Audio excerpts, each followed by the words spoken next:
I've had this planter since 2013. It is my first long-term planter. I was very beginner at first when I got this planter in terms of plants, indoor plants or any type of plants, and I thought if I can keep the soil the same, it would be enough to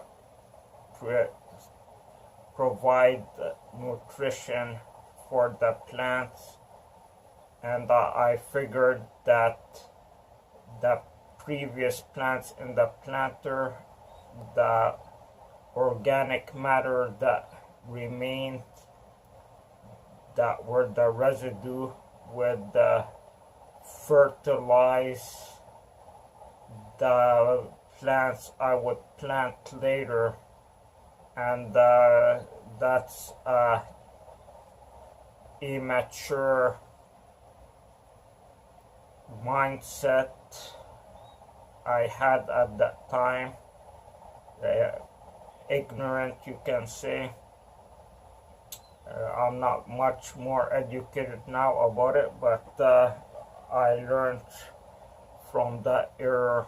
It was an ignorant idea on my part. I know now, which I recently pinpointed in my head, that waste is waste. It's waste to plants. It's waste to people, and it's waste. Waste is waste. So you get a rotten fruit, it's waste. It's not gonna benefit you. It's gonna make you sick, actually. And same thing with plants. You give it waste, it's gonna make the plant sick. It's you just can't cheapen out. That's a big problem for a lot of people, is trying to be frugal a bit too much and being cheap and detrimental to health by trying to utilize things that have gone bad, and trying to recycle things that have gone bad in an ignorant way, just assuming that they would be good enough, even better than the actual legitimate items that provide nutrients. So, like I say, you give someone some bad rotten fruits, rotten food, it's not gonna help make someone feed themselves. It's not gonna give them food of any worth. It's just gonna make them sicker. And I realize the same goes with everything, including plants. If you try to salvage the wastewater from one plant and transfer it to another plant, that just it's gross and for the plants, and it just doing the plants injustice. It's a maybe injustice is too hard of a term, but it's being negligent with your plants, and yeah, you got to give quality product to get quality results, whether with humans, plants, pets, whoever, whatever. You just can't be lazy about it. So first I got succulents, and that didn't work out. So I assumed the roots of those, that deteriorating roots, would provide enough nutrition, plus the previous fertilizers that was in the supplement, the soil, succulent soil, and I figured they would provide enough nutrition for the plants I would later put in this planter. And then I had lily, those big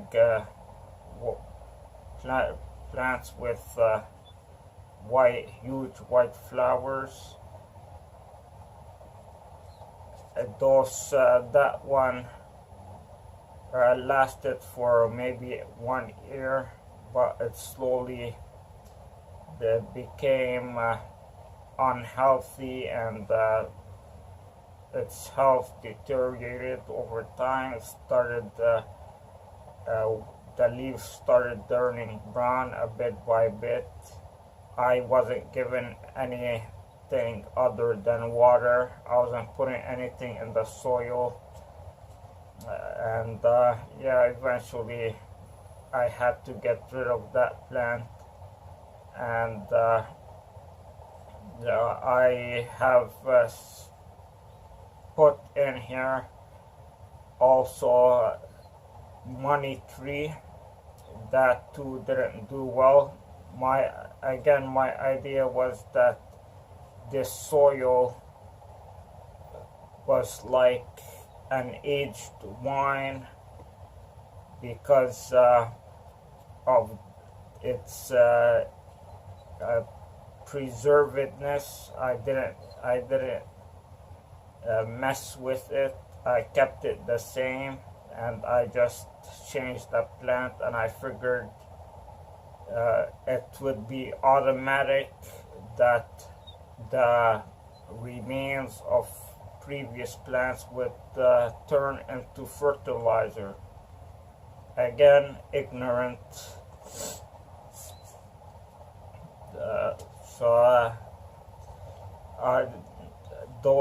The money tree died. I always grew along with anything. Loquats. When I eat the loquats, I put the loquat seeds in my planters, and they grow pretty well.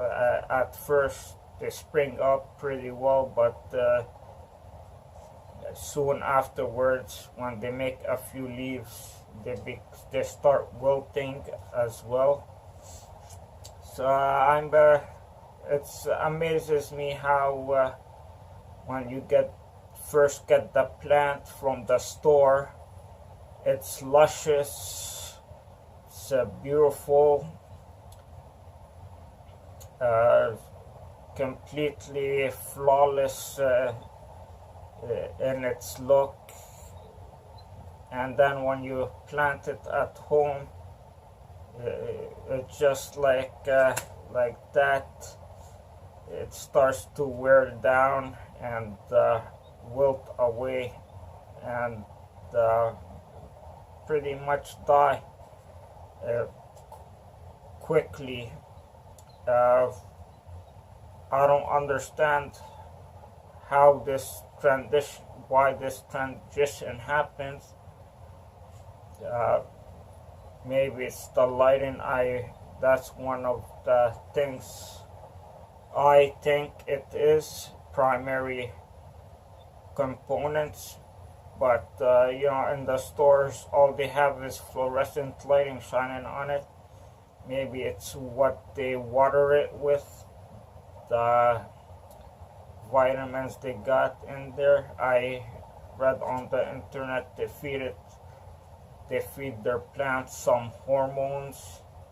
I don't know what it is, but I haven't figured out this trade secret yet. I wish I knew it, but they got some valuable trade secrets that aren't just easily available to the public. You can never get a plant to grow or be as good looking as they get it in the store. Can't get it to flower. I was very disappointed with my lily flower that once the flowers fell off, they never returned. If only the information was out there, I would be more than gladly to put in the effort to make my plants as healthy as possible. I've used Miracle-Gro, but unfortunately I haven't found anything miraculous about it. Maybe it has helped my plants preserve their good health, but it hasn't got my plants to really flourish like I wished it would. So the secret remains to me, and I wish I will find it one day so I can make very spectacular plants and have them all over my room. The idea of owning plants for me is to clean the air, and that's what I see the most value in indoor plants are. And I can't say I got a lot of plants here. I do have a lot of, I can't say I have a lot of plants here, but I'll show you later on my own cameraman. I can't just get up but I will say, I can say that my air seems much cleaner, much more improved with having so many plants around. But I will say I'd rather be sorry.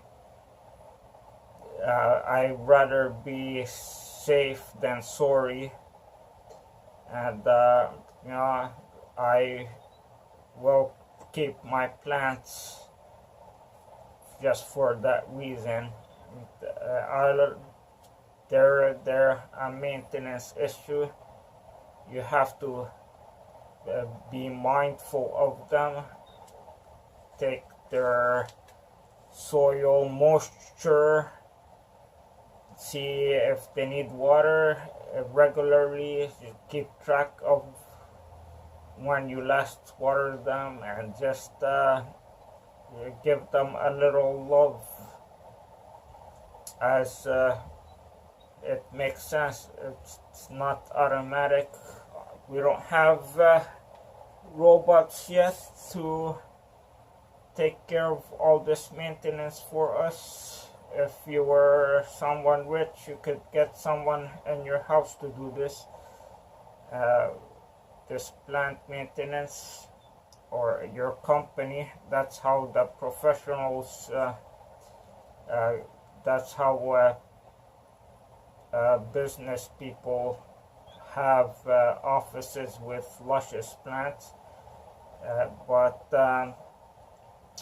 generally I'm in favor of indoor or plant life.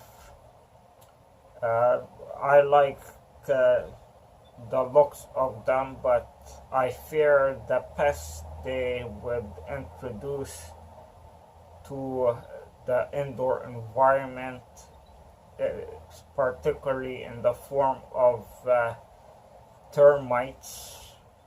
I am very worried they would provide the habitat for termites, or bring them inside, be contaminated with them. But I'm all for this natural look, design, indoor design. I like these walls, these wood panels. I like the mood they provide, the lighting they cast, that brown emerald color that reflects off of them, and just so calming. It's like now my family wants to renovate this room and get rid of all these wood panels and replace them with drywall. They think these wood panels make our mold hazards, but I wholeheartedly disagree. First of all, these wood panels are really thin, and so I get a lot of space, and it just doesn't seem too closed. It just doesn't seem too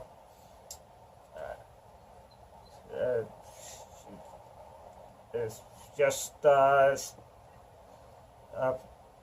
we're inert in here. It doesn't seem like a prison. It seems like a good place. I like tree houses a lot, something like that. Tree houses are something I reminisce about, because I used to have tree houses as a little kid, and it's just something that syncs with me. And these wood panels are very nice. They make it seem like that, and it's just a natural beauty. It feels very natural, like a cottage. Whatever, you can see it in many different ways. The beauty of them, the grains, and I don't think they're moldy. I don't see much dark spots or any growth in them. But if there have been many decades, these panels, and again, the room would look much more confined, and it will actually be physically confined, because then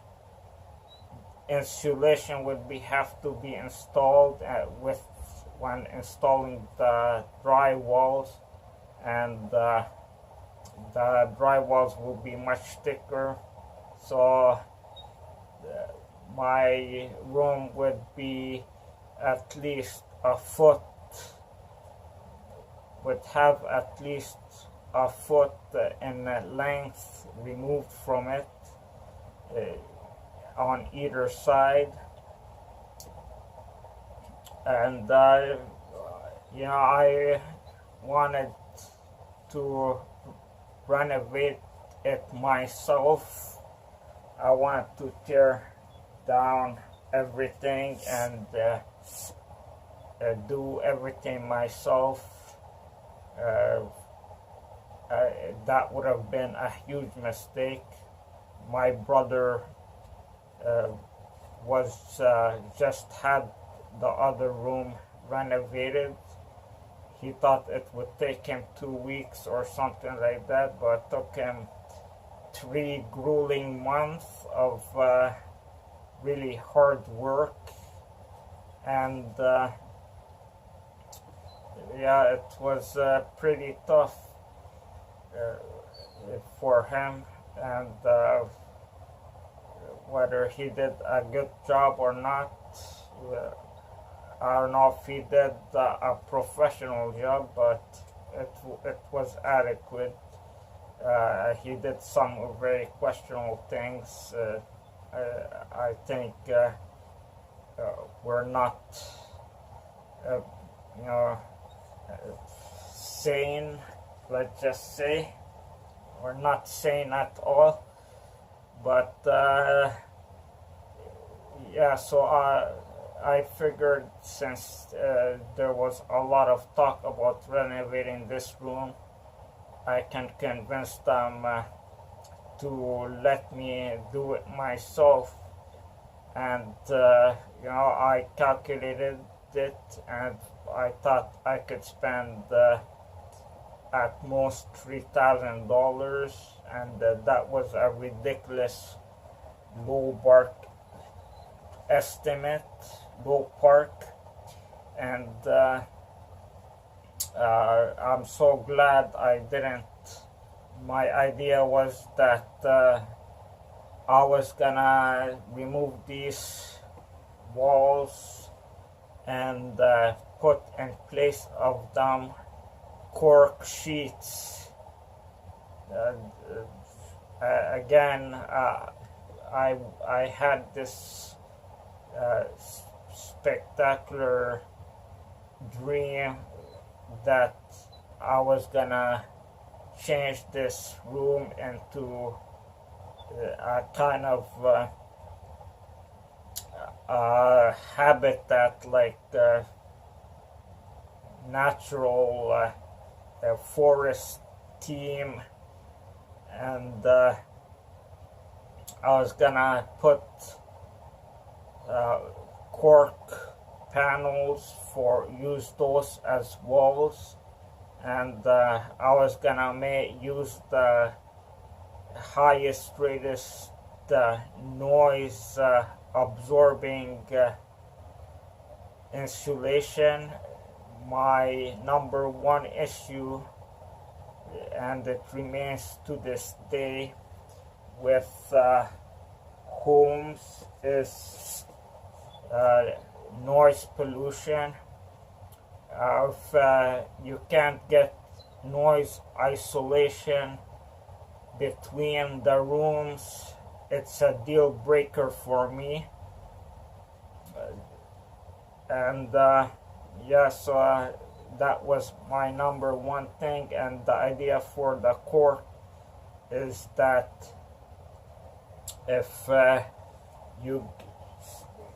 it's a good sound absorber. Noise pollution is very problematic for the health to me. It's I think it causes a lot of health issues, and I was gonna replace all this wall with cork of course, I was gonna insulate them as much as possible, and maybe put an inner layer of cork, a thick layer of cork, then some insulation, and then a thin layer of cork on the inside of the room for the room's walls. And yeah, cork is sounds like a good idea in concept, but it's a very, very fragile material. It just crumbles apart. But I didn't care. I figured you can make use of its soft property. It's spongy like texture, and just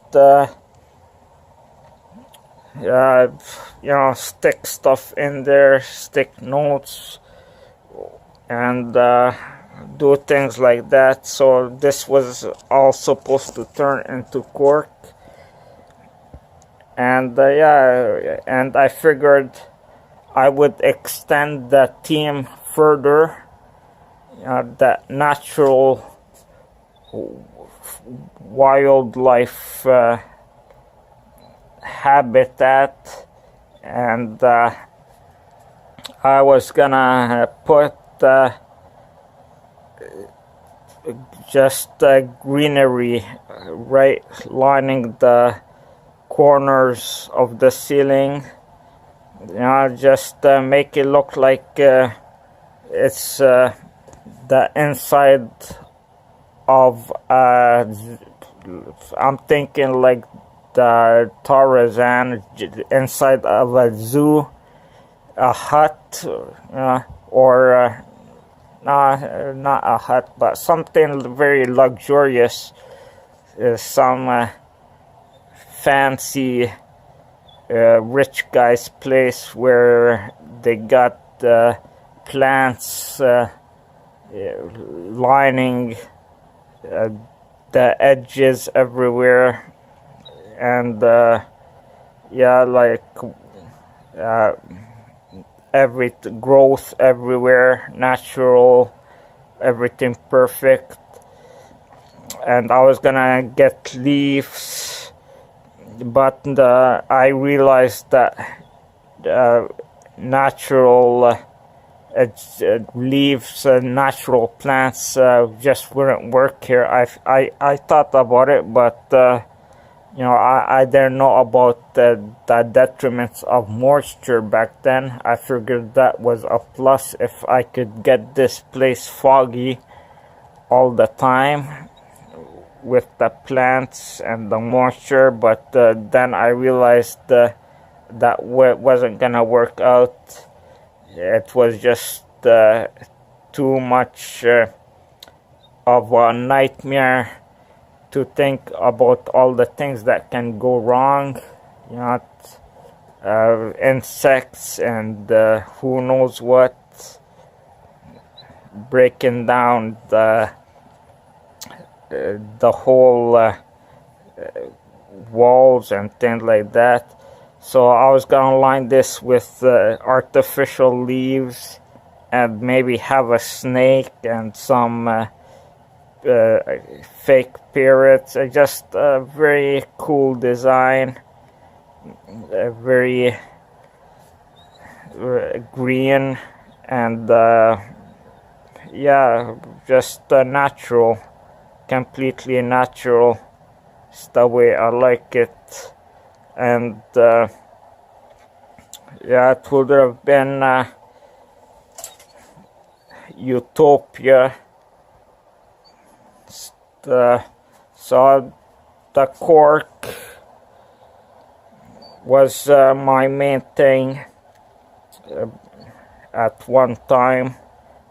Of course, I had no personal experience with it, and when I did, it was a really bad situation.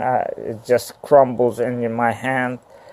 And as you can see, I got these plants here. I'm trying to figure out a way to take care of plants properly, so to make them flourish, but it's not very successful so far. It's only mildly success. The issue primarily being is the lighting. For one, the lighting is not able to cover all the plants, and I don't know how professionals deal with this issue. I note that artificial light bulb, an artificial light bulb provides 1% at most of what natural light provides. And these light bulbs, each one provides 1% of what the natural light provides, and they seem to be adequate, but the problem is they can't cover the whole plant. So where the light isn't falling on the plants, the leaves are falling off. They're withering away and just falling off. So as you can see, that kale is completely bare of leaves from there to there. No leaves whatsoever because light can't reach those leaves, and it's just growing new leaves and getting taller and taller. And that's the situation there. And some plants just have arrested development. They're not growing any bigger, despite me providing them whatever light I can give them. And that's the second issue, is what do you give the plants to keep growing? I try to use commercial products as instructed on the packaging, and still nada. They're not getting any bigger. I think some plants, that's it. They're like people, they grow a certain size and they stop growing. But even the plants I got new and which should just keep growing have stopped growing, have stopped making new leaves. And yeah, it's unfortunate. Again, as for how much they're cleaning the air, that remains a mystery to me. But yeah, I prefer having them. So this planter will go, and yeah, this is the things I appreciate. So I think about the ideal living habitat for people a lot. The shelter they live in, to be literal. What is the best home? What is the best room? People should live. People will flourish in. What aspects? I think and one of those things I mean the stuff I identified are first the getting rid of the noise pollution. Okay, so every room should have noise isolation, and second is the air. The air should be replaced. Again, going back to what we're talking about at the beginning, that waste is waste, and even your plant needs clean air. You can't just feed plants polluted air and hope they would just clean them. They would prosper in dirty air. Now the plants need clean air as well. Waste is waste. And second, third, well, let's continue with the second one. And for the air, the air should be vented, replaced every 15 minutes. That's why this room, I like this house because it's not completely insulated. There's a lot of air leaks. These walls have no insulation whatsoever. They're just brick behind them, and a lot of airflow comes through them. At first I figured 100% air sealed homes would be the ideal thing, but over time I came to appreciate breathing walls because first, for getting rid of the mold, and second, for introducing new air to the home, and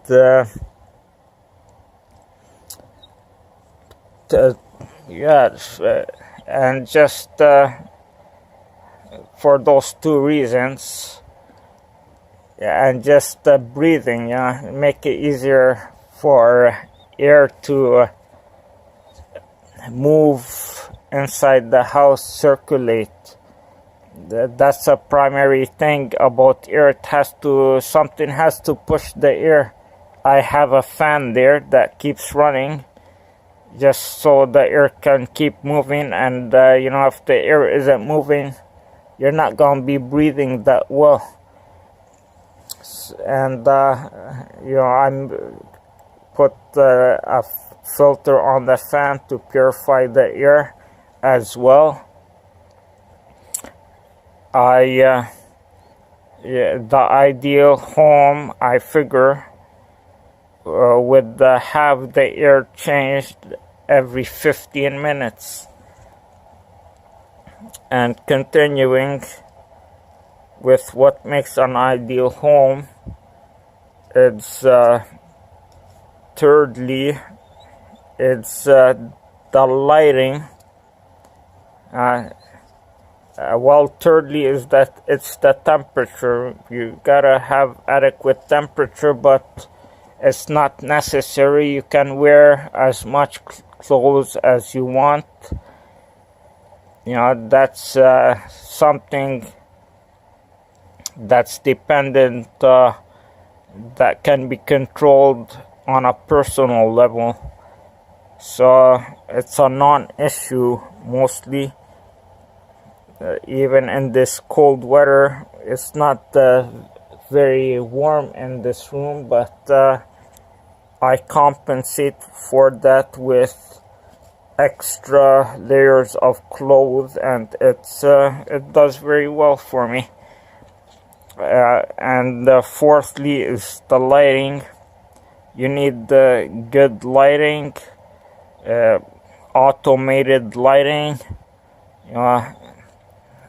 variety of lighting, decorative lighting, things that show multicolor,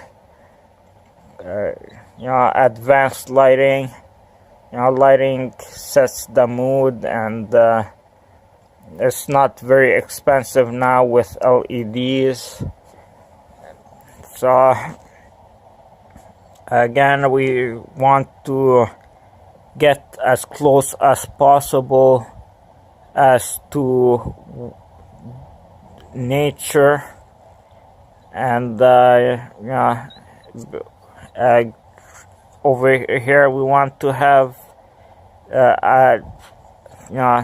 as much as lighting as the sun provides, as much as we can get to that, but usually 10% is what people can do, and that's how much lighting I have here. I usually have in my room 10% of the light that the sun provides, but hopefully in the future we can get better and better lighting. And fifthly, it's just make room. The place you live in should be spacious, and I know not everyone has that luxury, but you can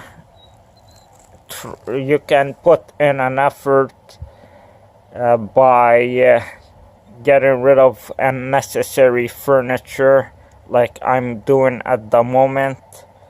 All these things that were needed in the past for old entertainment equipment and things like that, old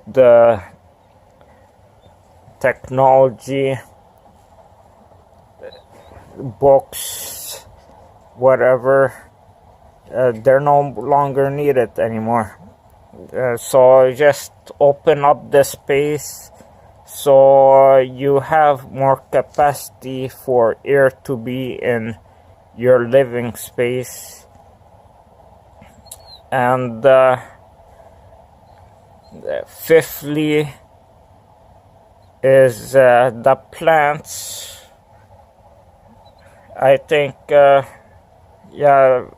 just they're good mood makers, and they teach responsibility, and that nothing comes automatically. Everything you have to think through, even with things that are auto driven, like plants. And they still need the proper care and maintenance. Sixthly, an AI hub. I think it is necessary in this day and age. Something like Google Home or Amazon Echo. It just provides music, information on demand, voice control for automated devices. It's just a life enhancer that no, you can't do without it. You can't do without it, but it is what it is. It's a improver of life today, and yeah, you want to have it to keep up with the standard of living. We're just missing robots to make life really to make life feasible, because it's just not practical without having a servant doing all this stuff for you all 24/7, cleaning the floors, cleaning everything, taking care of these mundane tasks. Yeah, these things are a few things, are the main things that can improve a person's habitat, and I plan to write them down more grandiose ideas. Actually, I plan to have a tweet account one day, and it's gonna be called Was the Best.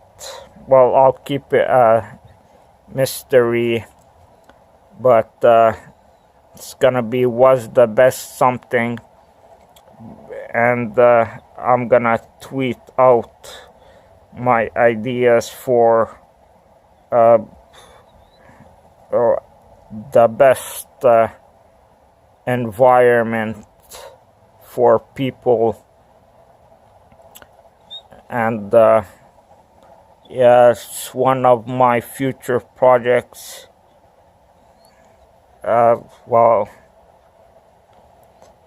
So until then, those things will have to remain in my mind. I got the other channels, YouTube channels. Now, as I promised a year ago, I would make, but I got more project ideas in my mind, and I have to add to my YouTube channels. Just life is too much of a chore. It's just too many things to maintain. That's why you got to reduce your stuff, reduce the things in your life as much as possible, minimize things so you can be productive at something. You can feel satisfied. I fear it will affect my relationship with others, because if someone else wants to add things, material objects, physical objects, introduce physical objects in my life, I might act disapprovingly, and I might retaliate in a bad way, and it might negatively affect future relationship, going to a mindset of being a minimalist, based on irrelevant things. And I hate the idea of me uh, going there, being like that. I put a lot of effort into trying to not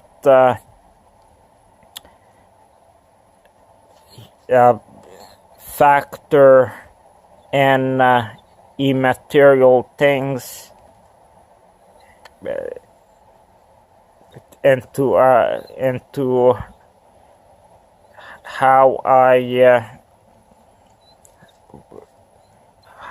be with people, and I don't want to be angry at people just because something nonsensical, like